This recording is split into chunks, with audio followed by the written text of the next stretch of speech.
Bismillahirrahmanirrahim. Allahümme salli ala Muhammedin və ali Muhammed.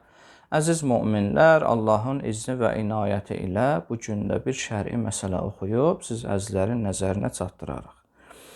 Bugünkü məsələmizin mövzusu xanımın əri üzərində olan haqqıdır. Keçən söhbətimizdə ərin xanımı üzərində olan haqqı nə idi onu oxuduq. Bugün də əksinə, yəni xanımın əri üzərində olan haqqı nədir? Hansıdır? Onu oxuyarıq inşallah. Məsələni oxuyaram Ayətullah Seyyid Əli Sistaninin Minhacus Salihin adı risaləsindən 3-cü cild səhifə 104. Bismillah görək Seyyid nə buyurur? Seyyid buyurur ki, Haqqu zovcə alə zovc. Xanımın haqqı ərin üzərində. Yəni buna ki, ər riayət eləməlidir. Hansıdır? Və huvə ən yunfiqa aleyha. Gərək kişi xanımına infaq eləsin, onun nəfəqəsini versin. Yəni tələbatını, dolanışığını təmin eləsin, ödəsin. Nə ilə? Bil qəza, məsələn qida məsələsi, yemək içməyini təmin eləsin.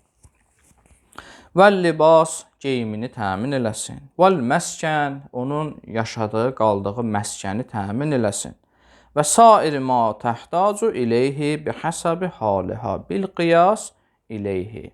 Buyurur, və sair, indi yemək, içmək, geyinmək və məskən bunları qeyd elədi. Buyurur, və sair şeylər ki, bunlardan başqa şeylər ki, xanımın ona ehtiyacı var bihəsəbi haliha. Öz halı hesabı ilə. Yəni, nəyə ehtiyacı olacaq, onları gərək ər təmin eləsin.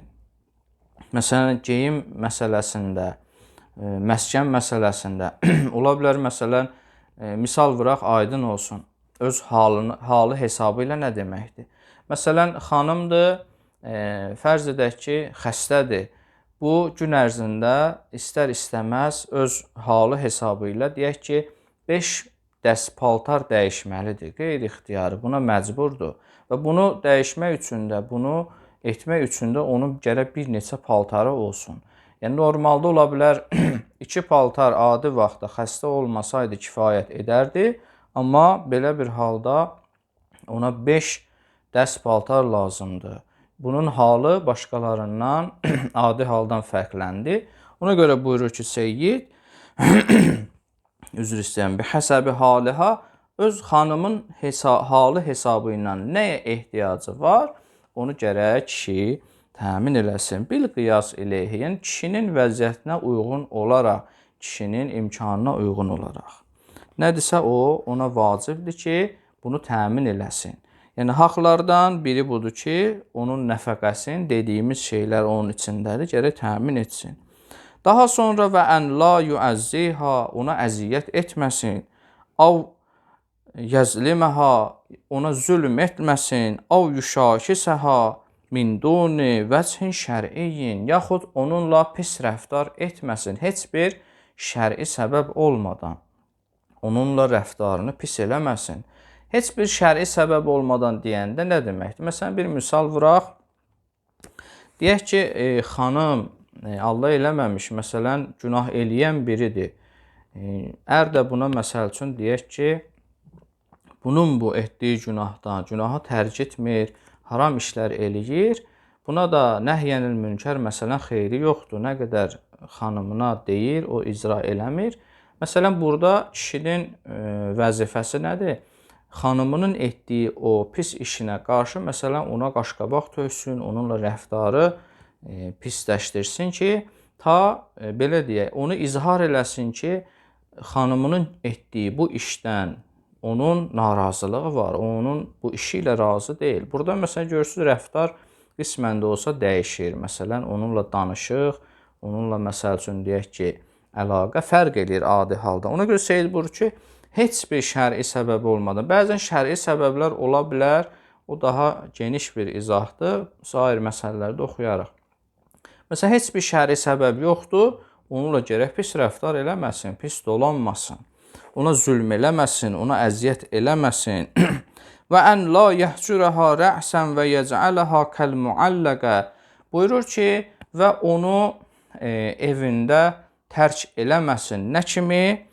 onu qərar verməsin müəlləqə kimi. Müəlləqə xanım kimə deyərlər? Müəlləqə xanımı izah edir. Bu ki, la hiyə zatu bəl və la hiyə mutəlləqə.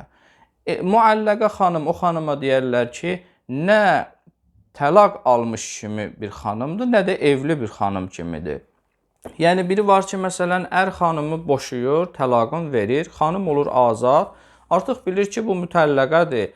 Yəni ərindən təlaq alıb azaddır.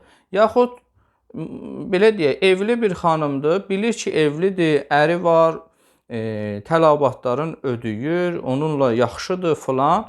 Artıq bilir ki, bu evli bir xanımdır. Amma müəlləqə o xanıma deyərlər ki, vəziyyəti elə bir haldadır ki, necə ki bizim ürfümüzdə belə bir kəlmə işlənir ki, nə evli kimi evlidir, nə subay kimi subaydır, dul kimi duldur, bilinmir. Yəni elə bir vəziyyətdədir ki, əri tərəfindən elə atılıb, tərk olunub, məsələn evə qapanıb, ər məsəl üçün deyək ki, ona diqqət eləmir, onunla yaxınlıq etmir, onu tək başına evdə tərk eləyib və ona belə deyir, nə təlaq vermir, nə də evli kimi ona münasibət göstərmir. Seyid buyurur ki, xanımın haqqıdır ki, kişi ona bu cür eləməsin. Bunlar hamısı xanımın haqqıdır. Yəni əri gərək ona zülm eləməsin, əziyyət eləməsin, onu dediyimiz kimi bu cür tərk etməsin evində, onu o hala salmasın, onunla rəftarın pis eləməsin. İndi bəzi şəri səbəblər istisnadır. Onun nəfəqəsini versin, geyimin, keçimin, yemək, içməyin, məskənin, bunlar hamısını təmin eləməlidir. Bu, xanımın ər üzərində olan haqqıdır. Və ən la yətrukə müqaribətuha əzyəd min ərbəə əşhur əla ma təqəddəmə fil məsələt təsiə. Buyurur ki, xanımını 4 aydan çox olaraq yaxınlıq etmə məsələsində 4 aydan çox olaraq gərək tərk eləməsin. Yəni, o qədər xanımı ilə yaxınlıq etmir, cinsi yaxınlıq etmir ki, 4 aydan çox olur. Seyid buyurur ki, gərək bunu da etməsin. 4 aydan çox olan bir müddətdə onu tərk eləməsin. İndi bəzi hallar, istisnalar var ki, məsələn, burada bəzi səbəblər var, 5-6 aydır bunlar yaxınlıq etmir filan, bunlar istisnadır. Yəni, hər bir şey qaydasında olduğu surətdə xanım cavandır, tələbatı var, istəyi var, harama düşmə ehtimalı var filan. İndi bunları da inşallah bir gün qarşıda ətraflı oxuyarıq. Xülasə, xanımın haqqıdır ki, əri onu 4 aydan çox onunla yaxınlıq etməyi də tərk eləməsin. Bu, bunun haqqıdır. Güman edirəm ki, bu məsələdən xanımın haqları məlum oldu. Yəni, xanımın ər üzərində olan haqları nə idi? Qısa şəkildə deyim, onun nəfəqəsini versin, ona əziyyət, zülm, pis rəftar, onu müəlləqə kimi tərk eləməsin. Onu dedi ki, yaxınlıq etməyi də onunla 4 aydan çox gərək tərk etməsin. Bu, xanımın haqqıdır ki, ər gərək onu, belə deyək ki, təmin eləsin, bu haqqı əda eləsin.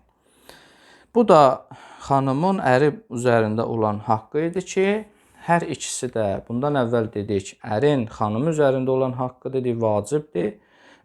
Xanımın da ər üzərində olan haqqı vacib olan haqlardandır. Gərək hər ikisi də bunlara riayət eləsin. Sair məsələlər də inşallah onlara da toxunarıq gələn söhbətlərdə. Vəssalamu aleykum və rəhmətullahi və bərəkatuhu.